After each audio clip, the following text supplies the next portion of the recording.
Good morning, everyone. I'm Nanjie. I'm from University of Florida. I'm here on behalf of all my co-authors listed here to present you a paper investigating the necessity of meaningful context anchoring in AR smart glasses interaction for everyday learning. We have necessity of meaningful context anchoring as the most important concept throughout our paper. AR can be described as overlaying digital information onto a real-world context. The real-world context can be either meaningful or arbitrary to the information overlaid. Ronald Azuma is recognized as a pioneer and innovator in augmented reality.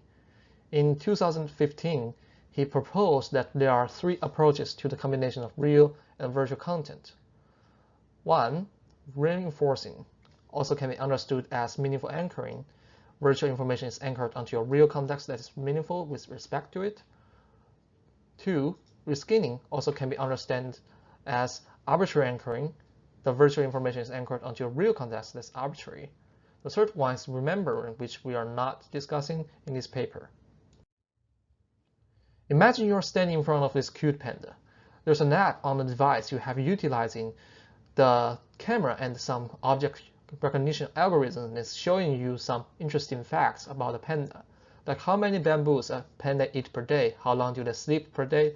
And in this situation, virtual information is anchored onto a real context that's meaningful with respect to it. We call it meaningful anchoring.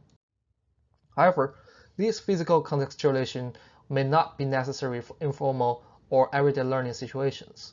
Consider the scenario of planning a shopping list and wanting to learn about the nutrition value of spinach and kale while sitting on a bus to the store.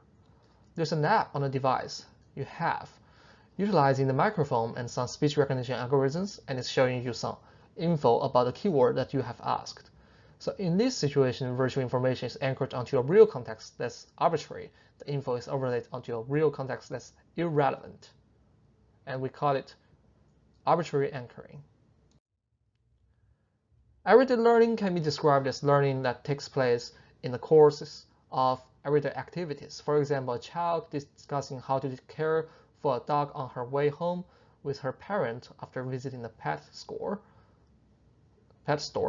Learning in these scenarios is typically unstructured and much more dynamic than in formal learning environments. We propose that for everyday learning, wearable AR is especially suitable.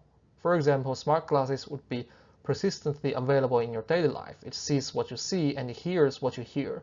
It's much more convenient compared to smartphones in terms of collecting the context.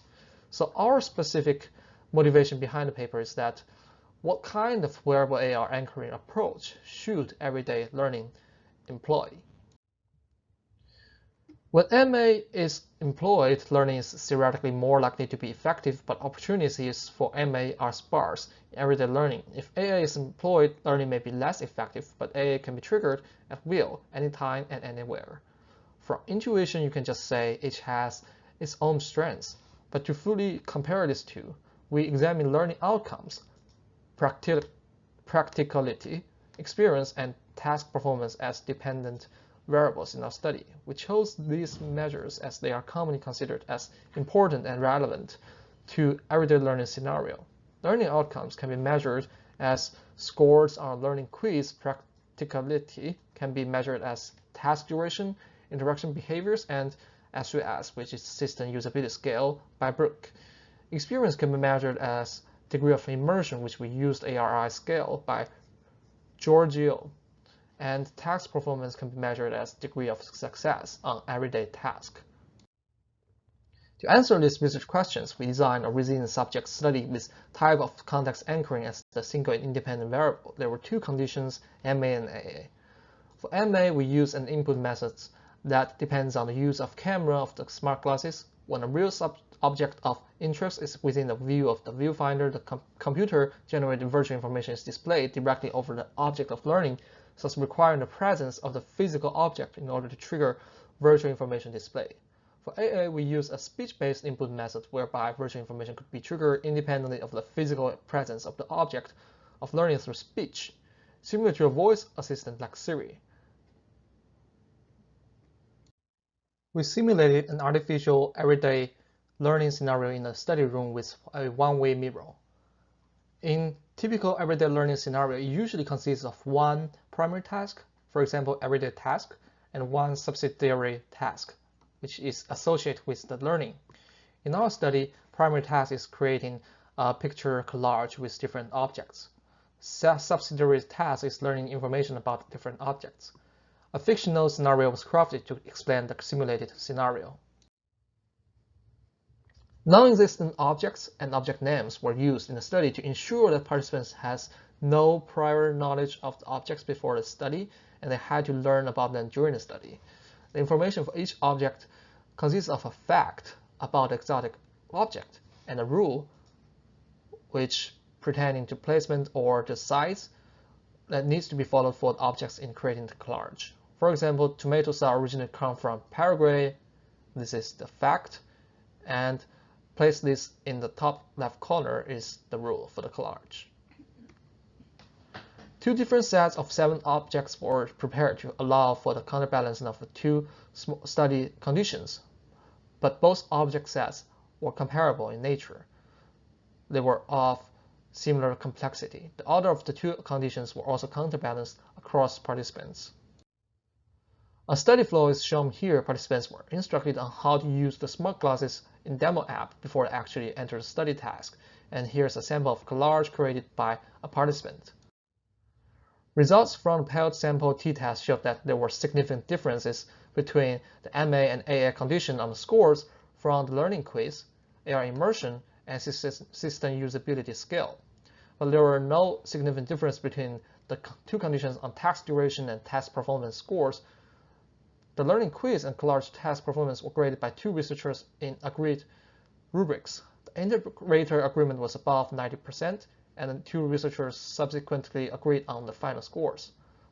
The time needed to do the collage task remained fairly equal between the two conditions because difficulties and complexity of tasks were quite equivalent as the objects and information were very similar across the two conditions.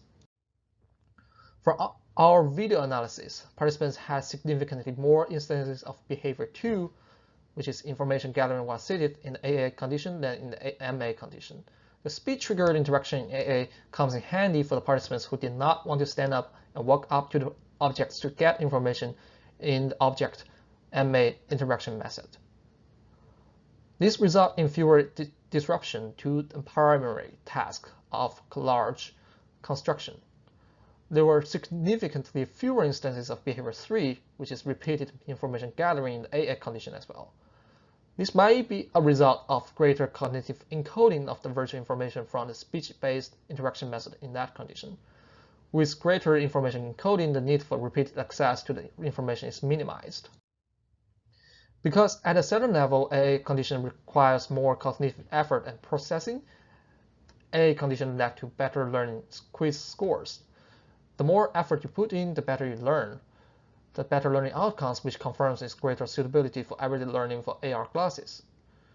MA condition led to better AR immersion and usability than AA because the experience is more like wandering in a museum to appreciate a series of artworks. This is also confirmed in the post-interview analysis as well. 70% of participants prefer the visually based MA condition over AA speech-based condition. AA approach has more information gathering while seated behavior means it's more convenient. So our conclusions are, because MA is more immersive, usable, preferable, so MA results in a more pleasant user experience. And because AA has less interruption to tasks, fewer repeated interactions, AA seems to be more practical and more effective in supporting learning in an everyday scenario. In our study, due to the limitation of the smart glasses hardware, we cannot do very complicated recognition and computation. But if you have a HoloLens, you can address wearable AR in realistic everyday learning scenarios outside of a study room. As for design of future wearable AR, arbitrary anchoring is on the irrelevant physical context, but you can still put meaningfulness into virtual context itself for better immersion. Thank you for listening.